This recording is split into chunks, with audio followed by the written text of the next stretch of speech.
Mga master, okay lang bang? Huwag niyong skip ang mga ads sa aking mga video kung okay lang mga master. Salamat sa solid na suporta po. Yon, what's up mga masters? Nandito na naman tayo sa panibagong araw, panibagong kabanata na naman ang pagsasama-samahan natin ngayon guys.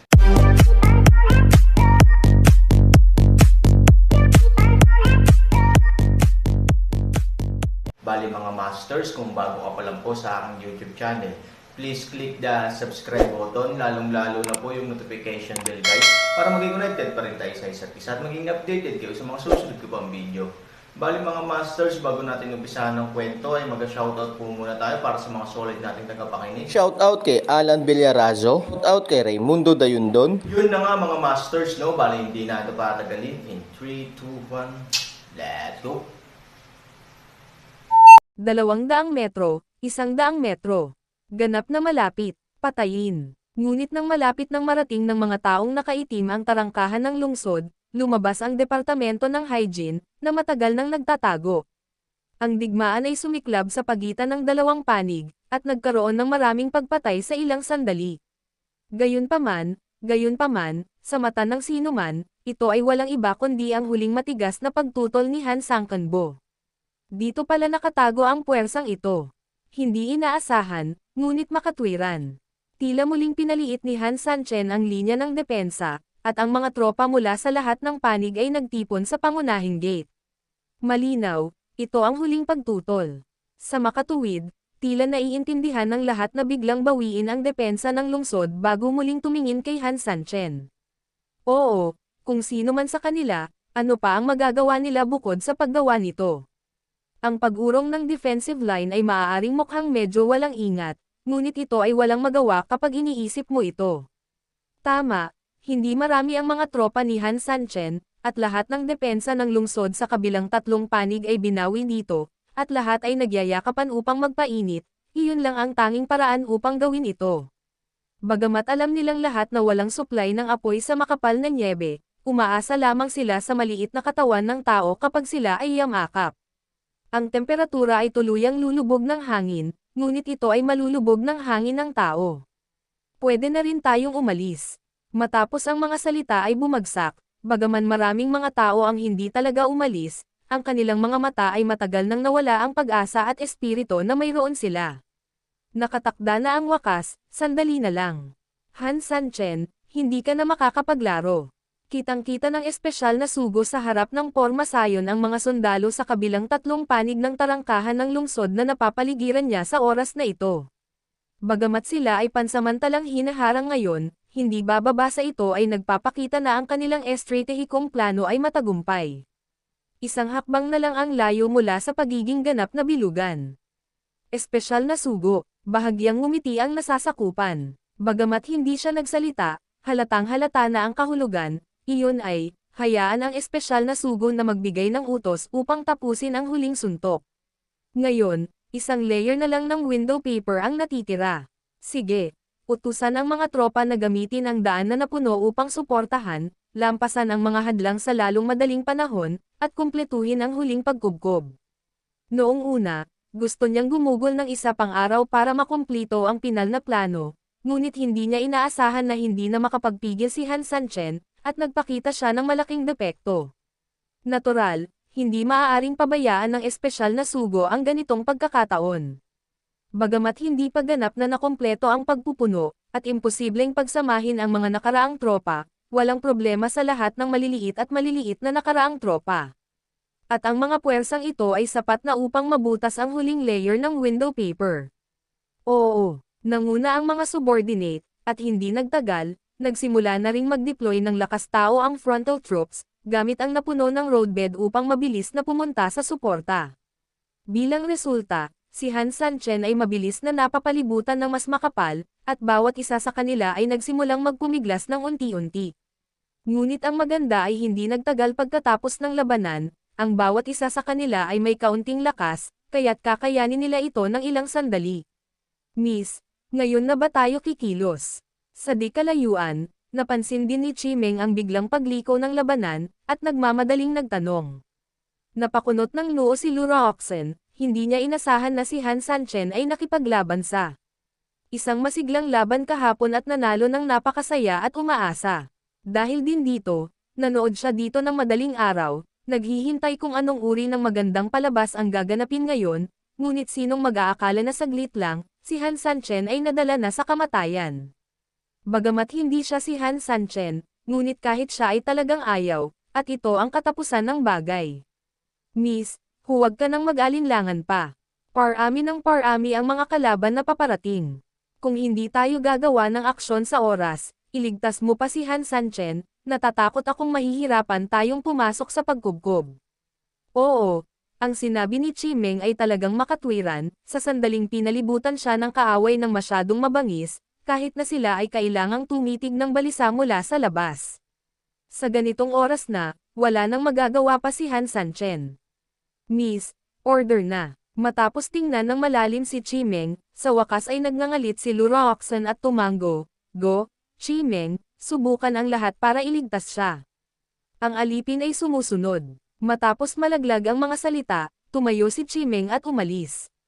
Halos 100 hakbang pa lang ang layo niya nang bigla siyang huminto, at nakasimangot din si Luroxen sa pagkakataong ito. Anong nangyayari dito? Sa likod ng mga taong nakaitim na nakadamit, sa ilang kadahilanan, ang isang malaking lugar ng mga lalaking nakasuot ng itim ay biglang sumangga, kung sakaling ang Diyos ng kamatayan ay biglang lumitaw sa likod ng kanilang hukbo at pinutol ang kanilang mga likod gamit ang isang kutsilyo at karit. Bukod dito, ang ganitong uri ng pagsingaw ay hindi isa o dalawa, ngunit isang piraso pagkatapos ng isa, grupo pagkatapos ng grupo. Sa isang kisap mata, daan-daang tao ang nawala, at sa isang kisap mata, libo-libong tao ang nawala. Kung ikukumpara sa landslide kahapon, ang bilis nito ay mas mabagal, ngunit kung ikukumpara sa landslide kahapon, ito ay mas kakaiba at nakakatakot. Kung tutuusin, ang pagguho ng lupa ay maaaring kilalanin na ang pagguho ng lupa, ngunit ngayon, parang walang nangyari. Sandali lang, biglang tumunog si Luroxen at pinigilan si Chimeng na tutulong. Hindi kumikibo si Chimeng, ni hindi niya kailangan ang utos ni Luroxen, alam na niya na ang sitwasyon ng labanan ay tila hindi tulad ng iniisip niya, kahit papaano, parang ngayon. May play pa daw, sabi ni Luroxen. Kasunod ng tingin ni Luroxen, parami ng parami ang mga lalaking nakaitim na patuloy na naging itim na gas. Ang orihinal na hindi maarak na pader ng tao, tulad ng mga pagguho ng lupa sa kabundukan, ay patuloy na bumagsak at hinayla pabukas. Report. Sa harap na linya, ipinagmamalaki ng espesyal na sugo ang kanyang sarili, nang bigla niyang marinig ang mga kagyat na ulat mula sa likuran. Bago pa niya may balikwas ang kanyang ulo, isang subordinate ang sumugod sa kanya at lumuhad sa lupa. Bakit ka ba nagpapanik? Nag-aalalang tanong ng espesyal na sugo. Magulat sa espesyal na sugo, ang aming likod ay biglang inatake ng isang hindi kilalang bagay, na nagdulot ng matinding casualty, mangyaring gumawa ng desisyon. Ano? Yung likod. Biglang lumingon ang espesyal na sugo. Tiyak na, nakikita niya ang tuloy-tuloy na itim na hangin sa likod niya, na nangangahulugan na ang mga kapatid sa likuran ay talagang namamatay. Anong nangyayari? Paano ang likuran natin? Medyo naguguluhan ang ibang mga nasasakupan. May isang malaking bilang ng kanilang sariling mga tropa na nakaupo sa likuran nila, paanong may umatake sa kanila mula sa likuran? Paano, kung mayroon man, nakapasok ang mga taong ito? Imposible. Nasa likod natin ang milyon-milyong hukbo natin, at nasa unahan ang ating pangunahing puwersang umaatake. Parang dalawang malalaking pader. Walang makapasok. Paanong may mga kaaway sa likod natin na umaatake sa atin? Ang mga tao ng Han Sangkanbo ay napapaligiran na ngayon, at hindi nila matatakasan ang kanilang mga sarili ngayon, kaya paano sila? Boom! Nang nagtataka pa lang ang ilang tao, biglang may umugang na naman na pagbagsak ng lupa. Report, isa pang landslide sa likod. Isa pang sigaw. Sa pagkakataong ito, lahat kasama ang espesyal na sugo ay ganap na natulala. Fucking landslide na naman. Hindi nakaimik ang espesyal na sugo. Nakatayo ba ito sa tofo at nakikipag-away? Tiniis niya ang pagguho ng lupa sa harapan, ngunit hindi niya kinaya ang pagguho ng lupa sa likod. Matapos ang landslide kahapon, espesyal niyang inutusan ang mga tao na magsagawa ng komprehensibong inspeksyon at investigasyon sa lupa. Halos sigurado sila na walang problema sa ilalim ng lupa. Siyempre, imposible para sa isang tao na magdulot ng anumang pinsala sa ilalim ng lupa, dahil maingat silang nakinig sa paggalaw sa ilalim ng lupa, at lahat ay normal. Pero sa pagkakataong ito, gumuho na naman. Ang mas nakakatakot dito ay ang pressure sa kanilang mga puso, dahil sa puntong ito, magsisimula ka pang mag-alala na may babagsak mamaya. Bagaman sa kanilang cultivation base, hindi nila kailangang mag-alala na mahulog, ngunit ang problema ay napakaraming tao dito, at mahirap para sa iyo na maiwasan ang paglipad ng ligtas kapag maraming tao. Ito ay katulad ng mga taong naglalakad, lahat ay nakakalakad, at walang sino man ang maaaring madapa sa paglalakad, ngunit kapag nahulog ka sa isang masikip na sitwasyon, kung kaya mo bang tumayo ay ibang usapan. Anong kalokohan ang nangyayari? Napatulala ang espesyal na sugo. Gustong-gusto niyang sumugod para tingnan kung ano ang nangyari doon, ngunit may digmaan na naman sa harapan niya. Kung aalis siya, talagang nag-aalala siya na ang mangyayari kay Han Sanchen ay mahirap hulaan. Ito ay isang dilema, hindi sa nakaraan o dito. At halos kasabay nito, sunod-sunod ang bangungot. Dumagundong. Sa pangharap na hukbo ng mga lalaking nakaitim bilang sentro, ang mga pagguho ng lupa ay bumangon sa paligid. Sa sandaling iyon, maraming tao na nakaitim ang hindi makapag-react, at direktang bumagsak habang gumuho ang lupa, na sinamahan ng patuloy na pagtaas-baba ng itim na hangin. Mula sa likuran hanggang sa ganap na pagbagsak, walang kahit katiting na babala sa buong proseso, at ito ay biglang dumating.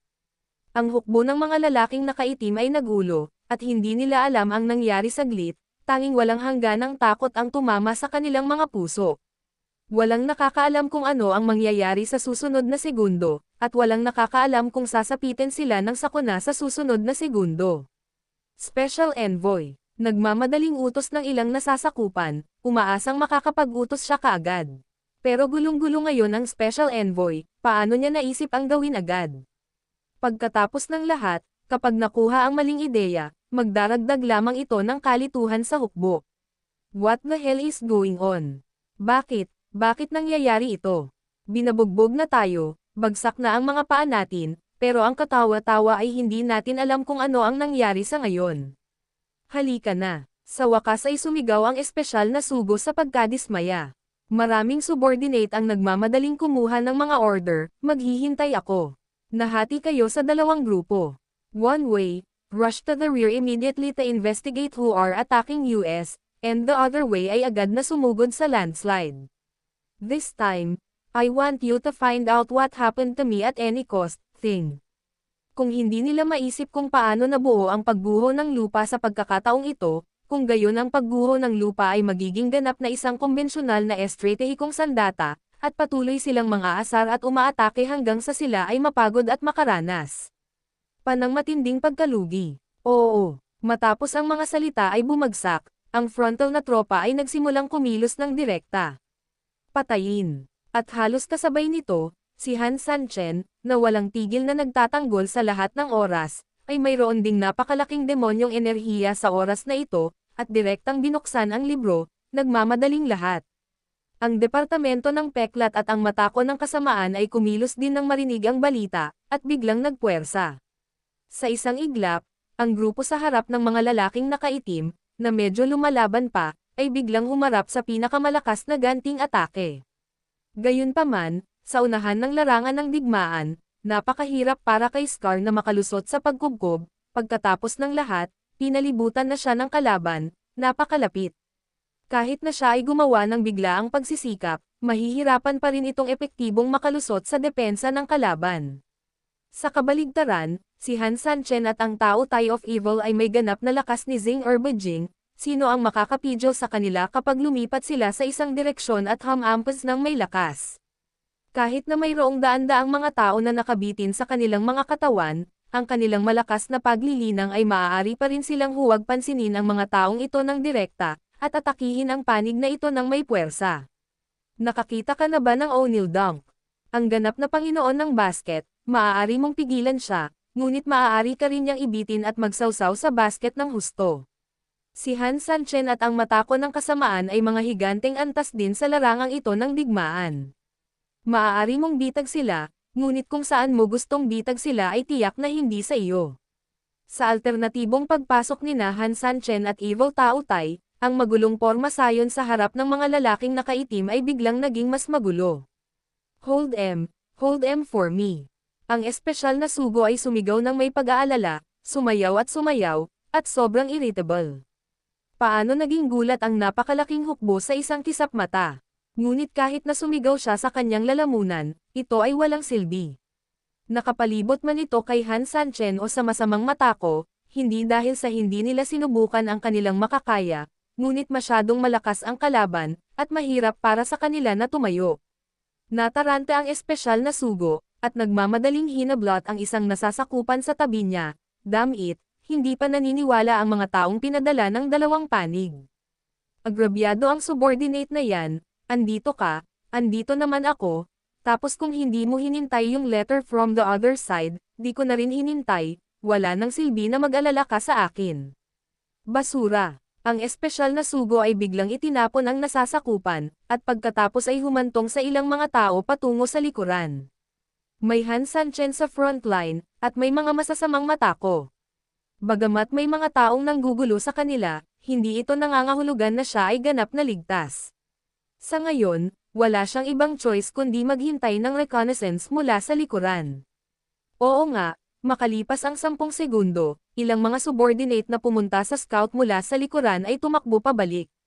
Ang grupong ito ng mga tao ay mukhang nalilito, at humihingal sila ng husto nang dumating sila sa espesyal na sugo. Magsumbong sa espesyal na sugo. Hindi maganda. Paano ang likod? Nag-aalalang tanong ng espesyal na sugo. Yun na nga mga masters, no? Bali panibagong kabanata na naman yung natapos natin ngayong gabi. Muli, maraming salamat po talaga sa walang sawang suporta po sa aking YouTube channel na talagang inaabangan nyo po ang bawat upload ko po. Bali mga masters, magkita-kita ulit po tayo bukas ng gabi at ngayon po ay magpapaalam po muna tayo. Bali mga masters, bye-bye!